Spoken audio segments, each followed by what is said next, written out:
name's Tony. Welcome to my wood shop. Today I have a big crotch piece of maple with a bark inclusion running down the middle here. Kind of a little sketch on how we're going to turn that exactly, because that could come apart. So what I've done is I've run some CA glue down the middle of that crack, and we'll make sure we stay out of the line of fire the entire time, so we can see if we're running into any kind of stress issues with the wood or if it wants to come apart. So let's get it on the lathe and see how it turns.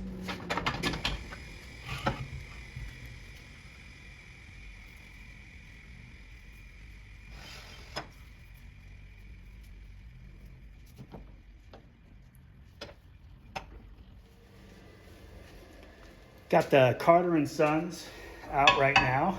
This is the Mike Mahoney wood beater. I picked this up at the Portland show. Mr. Carter and his son were actually there. Very kind people. Gave me all sorts of good advice. Helped me pick out a tool for what I was trying to accomplish based on what I already had, and been very happy with it. Really can't go wrong with people of that caliber, man. Our industry's full of them. You know, my face shield will spin this up and see exactly what we're dealing with. Starting at 0 speed.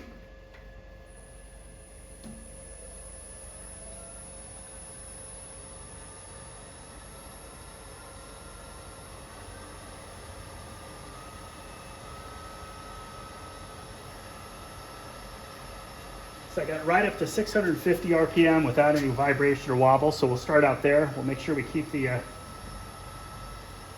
center tight, because I'm just using a 4-spur on my live center for this initial rounding here. Let's see what we got.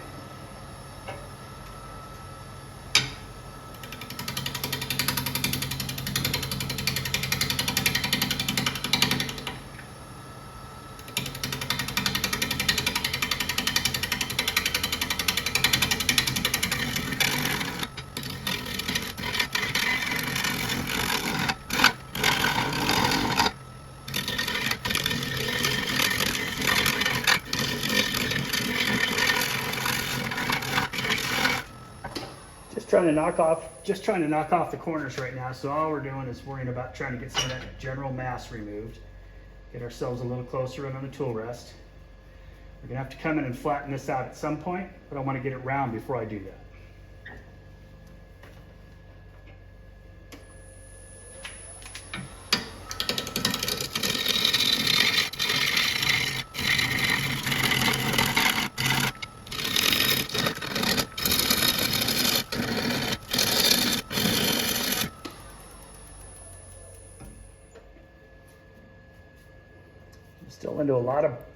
Still into a lot of bark right here. So we'll work on getting past that bark for a good tenon before we decide what shape we want up here. I think we'll probably get rid of the majority of the bark on this one, except for in the inclusion. That's going to be our accent for this piece.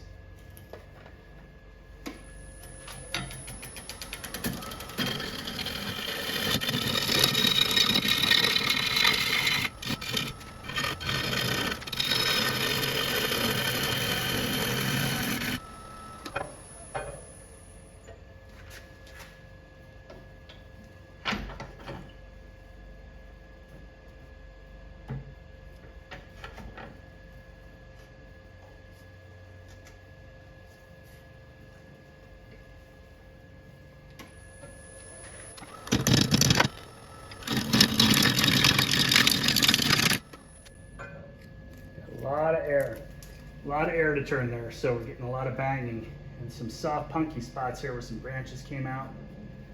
Blowing a knot up here. I'm gonna have to come in from the bottom, it looks like, to keep this one piece.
We still have quite a bit of flat on this side, which looks like we're going to need to come up significantly smaller than I was anticipating, but we're going to still have some pretty interesting stuff to work with here. So let's start from the bottom, pull that all the way, get rid of that flat, and then we can really take a look at what shape we want to get out of this bowl.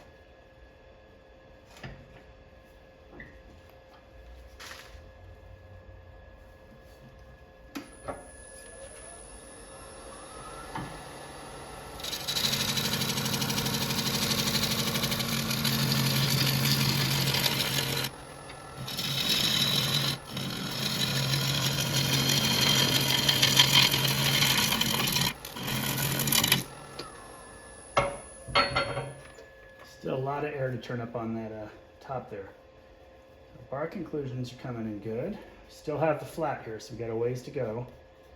It's waxed over and covering part of that bark inclusion, so we'll start to expose that bark inclusion on this side, and it's going to be an open cut here as long as we keep that bark on. Should look pretty cool. So I'm going to switch now to my crown 5/8 inch bowl gouge.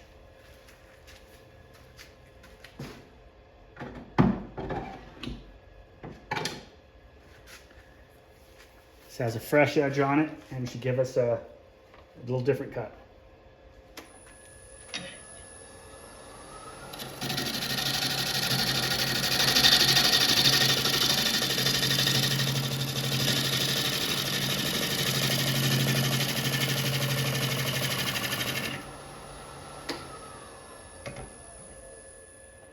You can see how that just provides a very nice clean cut for me as I'm trying to get the shape. But we're still going to need to come in quite a bit. So down to this line that I started earlier, I'm going to come in behind that, try to get this out. Can't do it in one pass with the tool rest I have, I don't think, without being out over space here on the harder cut.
And normally I wouldn't want to cut against the grain, the unsupported grain, but we had quite a bit of imbalance up here, so it's easier to get a nice sharp cut and pull that down. Now we can just join these edges together. We have a little flat left, so I'm going to go ahead and take care of that from the top side first.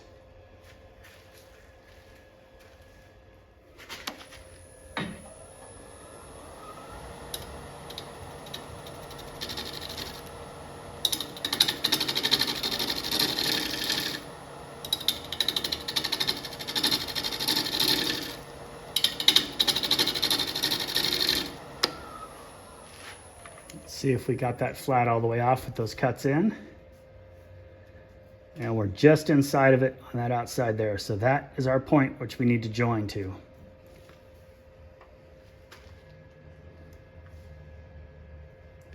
So I'm going to take a cut all the way from the other side, back up around, and we'll see if we can join those two angles.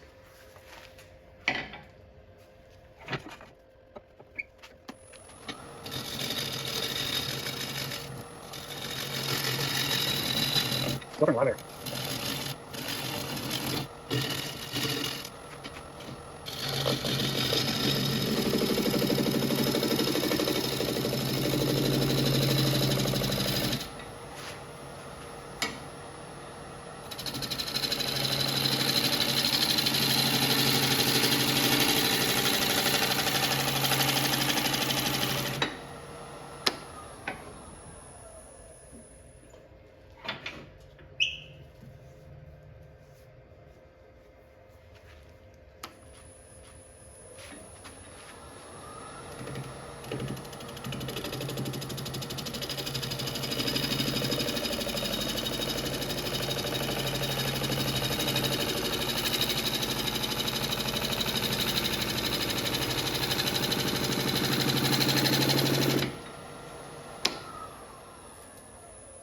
All right, it's time for a fresh edge.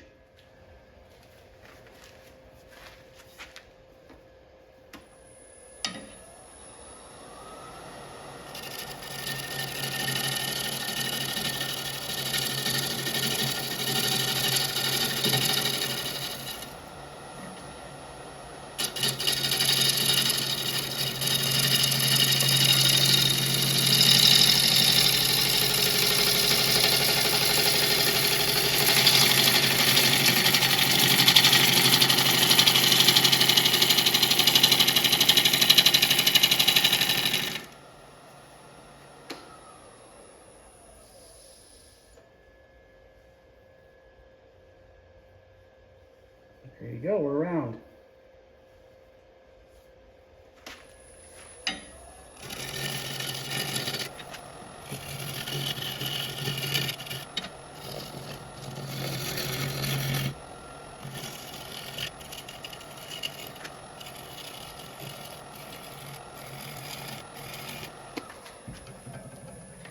Okay, for a rough turning, we'll let dry. I think we've got enough shape here. We'll clean all this up after it's dried. We'll have a nice section of bark here. Probably lose some of that if this goes really oval. We've kept our bark inclusions up here and our knots. All right, let's flat clean up. I'm actually gonna use the big jaws. If I left enough size here, I might have to reshape that tenon. Let's see what we got here.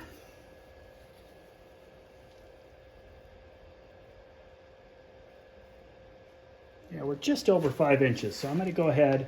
We will have some air here, but I'll make it nice and tight, and we'll use the one-way with the 5-inch jaws. So I'm going to go ahead and clean this tenon up, make it a little bit tighter, and then flatten this down a bit so it'll fit inside the chuck.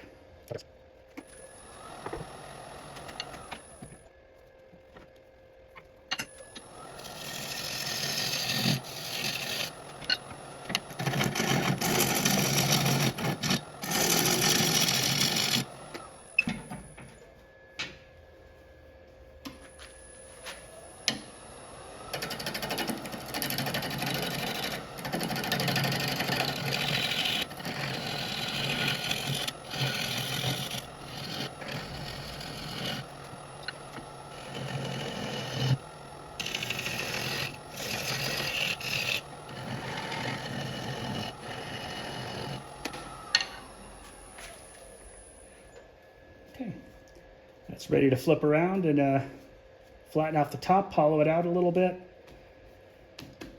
Throw some anchor seal on it and it'll be ready to make a beautiful bowl in I don't know, 6 months maybe.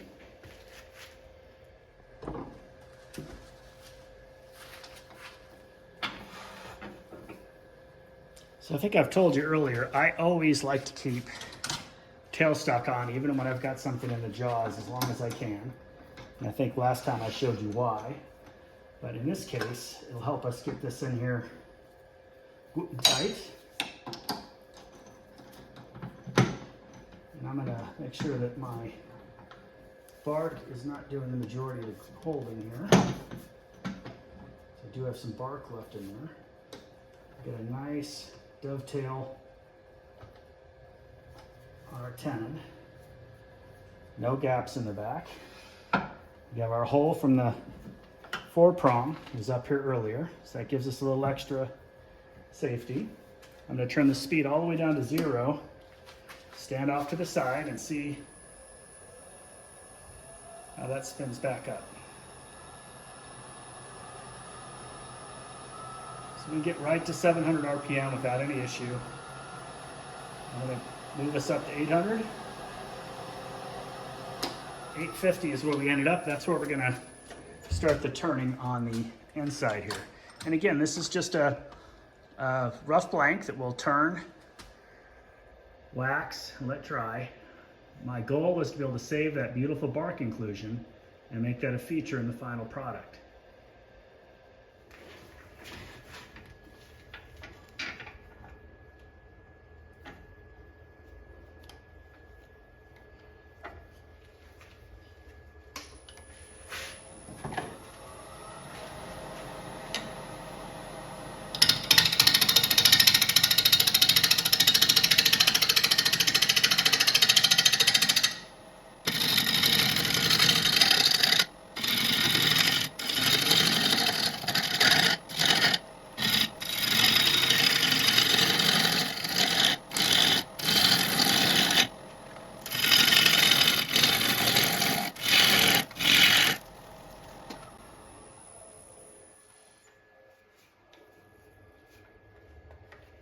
So we're going to leave that about an inch.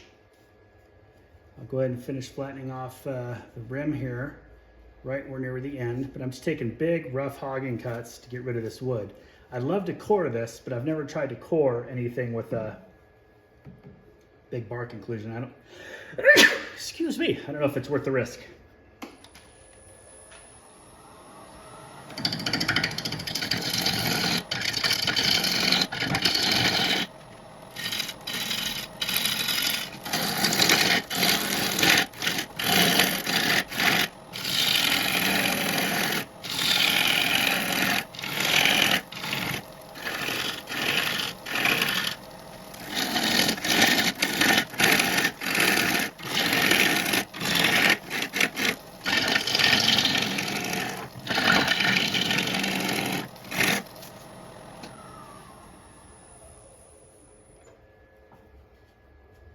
Bark inclusion's holding together real nice. We're not looking to get a perfect finishing cut. We don't want any excessive tear out, but all we want to do is get down to that bottom, about 3/4 of an inch at the bottom, inch on the sides, because we have that tenon there, double tenon. I have one for the big 5-inch jaws and one for the 4-inch jaws. So I'm just going to keep cleaning this up till we get down to the bottom, and then we'll wax it and put it up on the shelf.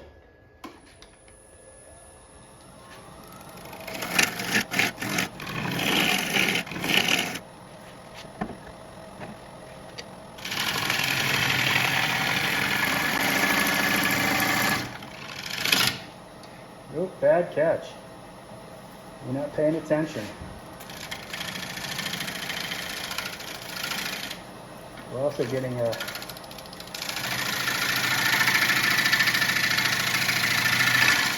starting to wobble it so out of round.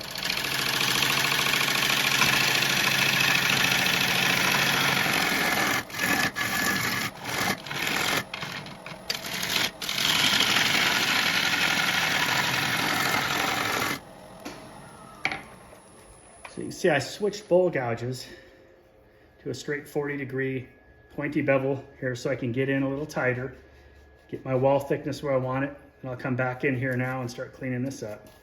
This is still very wet, but get a little heat going and it dries right out.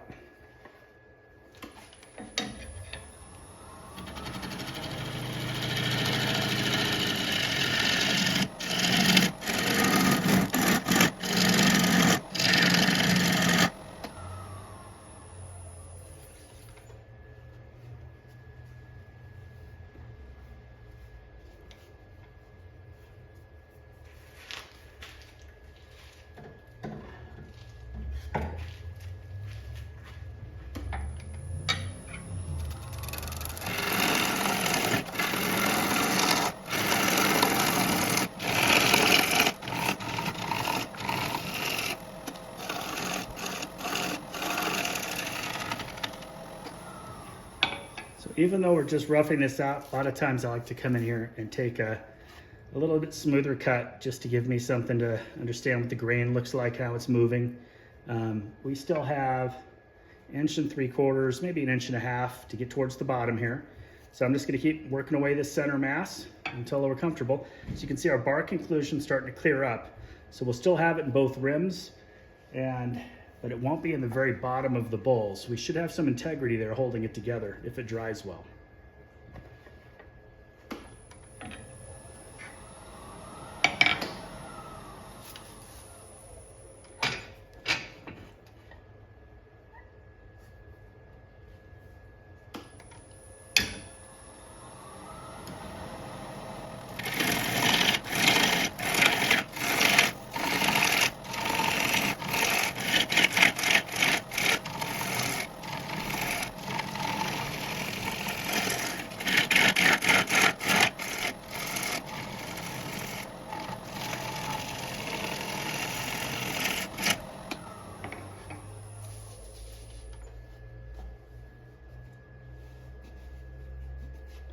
Yep, ready to take out that mass there.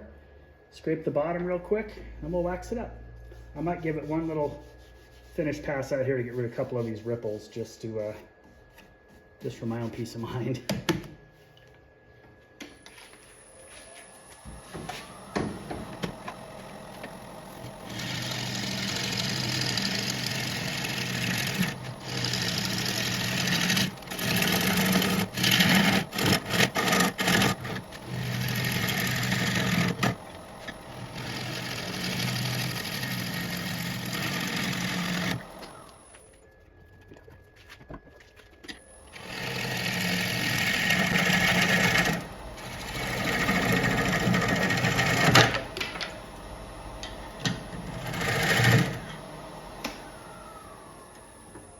Okay, our bark inclusion finally broke.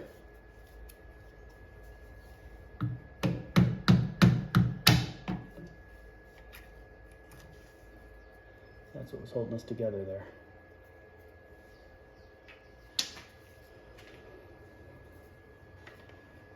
So I'm going to go ahead and pull the tailstock back and get out a scraper and finish up that inside.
You can already see how this is drying, and this has been a real-time video, so we haven't been on this too long. It's already starting to warp.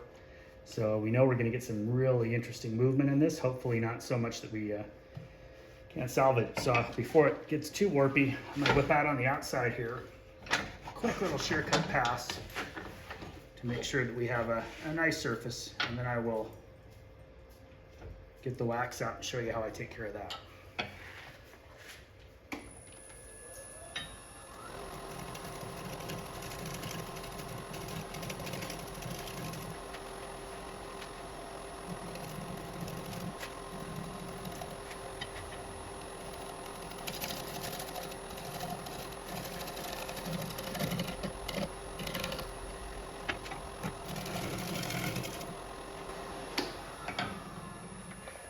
Okay, that is ready for drying. One of the things that I like to do is I actually use the lathe to apply my wax in a nice slow fashion. Cut out a little board. It fits between my lathe blades there. Just keeps the wax from accumulating anywhere. Okay, what I have is a tried and true product. I know there's a lot of people talking about using Elmer's wood glue and a few things like that. And once I've used up my last of my anchor seal, I'll probably give that a try. But so far, this has been very dependable for me for a number of years. I use the same brush. I'll turn the lathe all the way down, crank it up just a wee bit, and then I'll go ahead and apply it, the lathe slightly turning. Just saves me a little bit of brushing time. And I know I get a nice uniform coating. Takes a minute for my brush to wake up from its slumber, because I just, you don't really need to clean these. I keep it in just a Ziploc bag.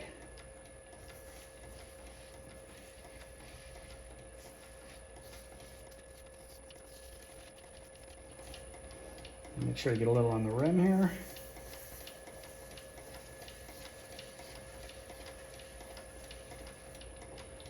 And outside, I start middle generally. When I have this bark, it's going to be interesting to see how that works out. I might end up having to scrub all that bark off later. We'll see how much of the bark survives when we get down to turning it a second time. So you're going to have to let me know if this kind of process video is valuable, if there's any kind of thing you're picking up from this, or if it's something that I should just save for when I'm ready to turn it the second time. So that's an easy thing to do. I've seen a lot of guys take their original process video and merge it with the final production video.